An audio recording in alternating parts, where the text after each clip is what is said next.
সাধারণ গণিতের আরও খুব গুরুত্বপূর্ণ কিছু সাজেশন সেই সাজেশনগুলো তোমাদের এসএসসি 2026 সালের জন্য খুবই গুরুত্বপূর্ণগুলো দেখো তো তোমরা খুব ভালো করে। এই সাজেশনগুলো এসএসসি 2026 সালের জন্য খুবই গুরুত্বপূর্ণ সাধারণ গণিতের। দেখো তো আমি কবিভাগে দিয়েছি তোমাদের বীজগাণিতিক অনুপাত সমানুপাত।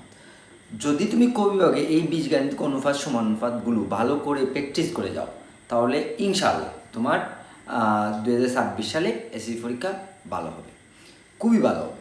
এবং ত্রিকোণমিতি থেকে আমি সবচাইতে ইম্পর্টেন্ট অঙ্কগুলো তোমাদের দিয়েছি। দেখো তো খুব সুন্দর করে তোমাদের এগুলো দিয়েছি। এবং উপপাদ্য কবিভাগে আসে, তার মানে উপপাদ্য আমি তোমাদের 6টি উপপাদ্য দিয়েছি। এই 6টি উপপাদ্য যদি তুমি ভালো করে প্র্যাকটিস করে যাও, বুঝে প্র্যাকটিস করে যাও, তাহলে তোমার ইনশাআল্লাহ তোমার এটি কমন পড়বে। এগুলো খুবই গুরুত্বপূর্ণ। এই সাজেশনগুলো তুমি ভালো করে খুব মনোযোগ সহকারে যদি ভালো করে প্র্যাকটিস করে যাও তাহলে তোমার এসএসসি 2026 সালে তোমার ইনশাআল্লাহ কমন পড়বে। এবং তুমি যদি বীজগাণিতিক অনুপাত সমানুপাত খুব ভালো করে প্র্যাকটিস করে যাও তাহলে এখান থেকে তুমি